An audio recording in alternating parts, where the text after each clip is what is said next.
জুবিনদাৰ বাবে এক প্ৰিয় শব্দ।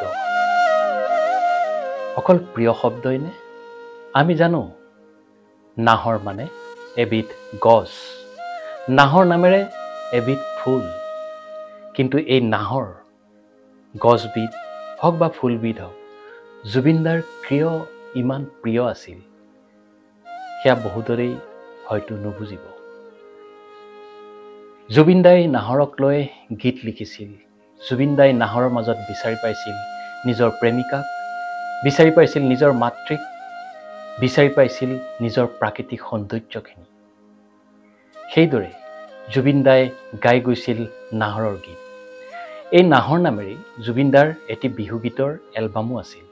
বিহুগীত বুলি ক'লে ভুল হ'ব, বিহু সুৰীয়া গীত। তাত জুবিনদাই নাহৰ শব্দটিলৈ বহুতো গীত ৰচনা কৰিছে, বহুতো নিজে গাইছে। এই নাহৰনো কিয় ইমান প্ৰিয়, এই বিষয়টো আজি মই কিয় লৈ আহিলোঁ?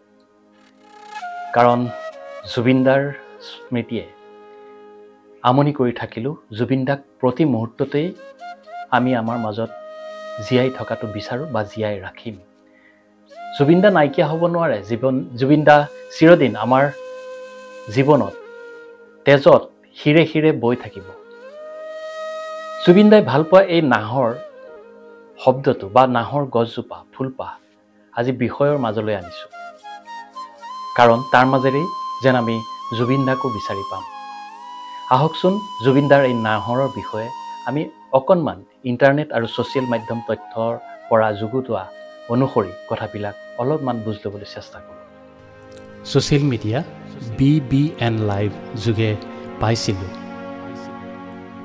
নাহৰ য'ত আছে আমাৰ জুবিনদাও তাতেই আছে। নাহৰ গছ লগোৱাৰ বাবে জুবিনদাই সদায় মানুহক অনুপ্ৰাণিত কৰি আহিছিল। কিন্তু এই নাহৰৰ বিষয়ে আমাৰ বহুতে নাজানে।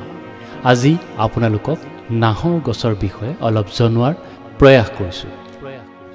নাহৰ কেৱল এবিধ ধুনীয়া ফুলৰ গছেই নহয়, ই এবিধ ঔষধি উদ্ভিদ।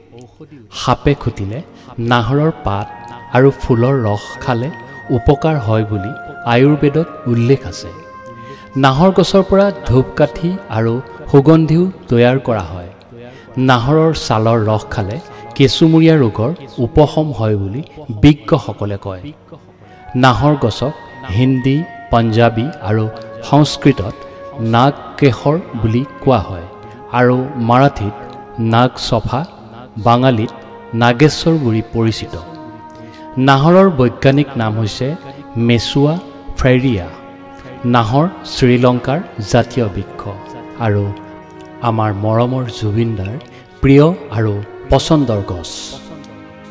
সেয়ে হয়তো জুবিনদাই আমাৰ বিহুগীতত লিখিছিল, গাইছিল, ঐ নাহৰ আনিবিনে তই বহাগৰে খবৰ। জুবিনদাৰ দৰেই নাহৰক ভাল পাবলৈ শিকোৱা হওঁ। অকল নাহৰেই নহয়, প্ৰকৃতিৰ যিমানবিলাক গছ গছনি আছে সকলোকে ভাল পাবলৈ শিকোৱা হওঁ। এখন সুন্দৰ প্ৰকৃতি, জুবিনদাৰ দৰে মৰম দিব পৰাকৈ এখন ধুনীয়া ধৰণী আমি গঢ়ি তোলোৱা হওক। এনেও কথাতেই আছে, গছ থাকিলেহে মানুহ থাকিব। গছৰ পৰা পোৱা অক্সিজেন কিমান উপকাৰী তাক আকৌ নতুনকৈ বুজাই কোৱাৰ প্ৰয়োজন হয়তো নাই। আৰু এই নাহৰেইহেনে কি ভাল পোৱা নাছিল তেখেতে। আপোনালোকে নিশ্চয় দেখিছে এটি বগলী যাৰ নাম উদাসিনী গাৰ্গ। জুবিনদাই নাম দি লৈছিল উদাসিনী বুলি। কাৰণ জুবিনদাই প্ৰতি মুহূৰ্ততে আচলতে পাইছিল কেনেকৈ, ক'ৰবাত যাওঁতে বগলীটো আঘাতপ্ৰাপ্ত হৈছিল, ঠেং এটা অলপ বেকা হৈ গৈছিল নে এনেকুৱা কিবা এটা হৈছিল। জুবিনদাই তাক মৰমেৰে বুটলি আনি চিকিৎসা কৰিলে। চিকিৎসা কৰাৰ পিছত তাক খোৱাই বোৱাই নিজৰ তাতে ৰাখিলে আৰু লাহে লাহে বগলীটোৱে জুবিনদাক চিনি পোৱা হ'ল, বুজি পোৱা হ'ল। আৰু এনেকুৱা হ'ল, আমি সাধাৰণতে পথাৰ এখনলৈ গ'লে বগলী থাকিলে কি হয়, দূৰত মানুহ দেখিলেই বগলীটো উৰা মাৰে। আমি কেতিয়াও বগলীক মাতি আনি কিবা খোৱাৰ আজিলৈকে তেনেকুৱা একো ঘটনা আজিলৈকে জীৱনত ঘটা নাই। কিন্তু সেই যে বগলীটো জুবিনদাই আনি ইমান মৰমেৰে লালন পালন কৰি চিকিৎসা কৰি খুৱাই বোৱাই ডাঙৰ দীঘল কৰি আছে, ফলত বগলীটো জুবিনদাৰ প্ৰিয় হৈ গ'ল।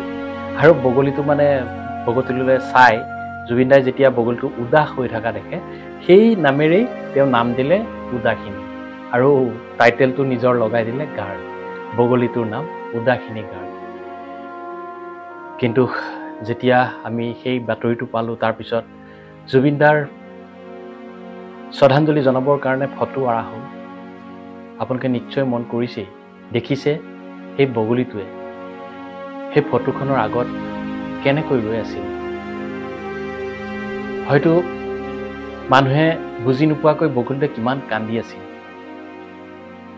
আৰু শেষত বগলীটোৱে প্ৰাণ ত্যাগ কৰা আমি গম পাইছিলোঁ এই কথাবিলাকে আচলতে কি বুজায় তাৰপিছত দেখা পাইছিলোঁ এটা বান্দৰ ক'ৰবাত এটা কাছ ঘৰচিৰিকা চৰাই ঘোঁৰাৰ এটা জাক চকুৱেদি পানী বৈ থকা এটি গৰু আৰু হয়তো মই পাহৰিছোঁ আপোনালোকৰ নিশ্চয় মনত আছে কিমানখিনি এই যে সম্বন্ধবিলাক জীৱ জন্তুৰ লগত গছে মাত মাতিব নোৱাৰে চলন ফুৰণ কৰিব নোৱাৰে কিন্তু হয়তো প্ৰতিজোপা অসমৰ নাহৰে প্ৰতিজোপা গছে কান্দিছিল যিটো আমি দেখা পোৱা নাই কিন্তু যিবিলাক জীৱ আছিল সেইবিলাকে প্ৰকাশ কৰাৰ কাৰণে আমি দেখা পাইছোঁ ছ'চিয়েল মিডিয়াত সেইবিলাক প্ৰচাৰ হৈছে কিন্তু গছবিলাকে কন্দা আমি দেখা পোৱা নাই যদিও আমি জানো সেইদিনা গছেও কান্দিছিল প্ৰতিজোপা নাহৰেও কান্দিছিল মানুহেতো কান্দিছিল এইখিনি সম্বন্ধ কিয় আছিল জুবিনদাৰ আত্মা যদি এই ভগৱানৰ প্ৰভাৱ নাথাকে তেতিয়াহ'লে নিশ্চয় এনেকুৱা হ'ব নোৱাৰে ই সাংঘাতিক নাহৰৰ কথা কৈ আছিল আহকচোন আৰু অলপ নাহৰৰ বিষয়ে জানিম অৰণ্য মানৱ যাদৱ পায়ঙৰ কথাৰে প্ৰত্যেক জন্মদিনত তুমি এজোপাকৈ গছ পুলি ৰোৱা গছ নেকাটিবা গছবিলাক নিজে নিজেই হ'ব নিজে নিজেই ডাঙৰ হ'ব এখন ধুনীয়া ধৰণী হ'ব আৰু এই ধুনীয়া ধৰণী যেনেদৰে জুবিনদাই ভাল পাইছিল সেইদৰে আমিও আমাৰ সমাজত আমাৰ চাৰিওপাশে গছ গছনিৰে গঢ়ি তোলোঁ এখন সেউজীয়া ধৰণী সেউজীয়া পৃথিৱী ধন্যবাদ এয়াই আছিল নাহৰ জুবিনদাৰ নাহৰ এতিয়াৰ পৰা প্ৰতিশ্ৰুতি ৰখ আপোনাৰ নিজৰ উপজা দিনত অথবা আপোনাৰ নিজৰ উপজা দিন পালন যদি নকৰে আপোনাৰ যদি কোনো সতি সন্ততি আছে সেই সতি সন্ততিৰ নামত প্ৰতি উপজা দিনত এজোপাকৈ নাহৰ ৰোপণ কৰক নিজৰ ঠাই নাথাকিলেও অন্য ঠাই বিচাৰি চাওক কোনোবা ভাল লগা ৰাস্তাৰ কাষত যদি এজোপাকৈও নাহৰ আমি প্ৰত্যেকেই লগাই যাওঁ তেতিয়াহ'লে অসমখন কিমান ধুনীয়া এখন নাহৰৰ দেশ হৈ যাব কল্পনা কৰক অকল নাহৰ বুলিয়েই নহয় বেলেগ ধৰণৰ গছ গছনিও যদি আপোনাৰ আছে বা পুলি আজিকালি বিচাৰিলে সকলোতে পোৱা যায় বিভিন্ন নাৰ্চাৰী আছে নাৰ্চাৰীত গ'লেও আপুনি খুব কম মূল্যত 20 টকা 30 টকাৰ ভিতৰতো এটা পুলি পাব তেনেকুৱা এজোপা যিকোনো গছ লগাওক জুবিনদাৰ নাম আৰু তাত লাগিলে এখন ফলক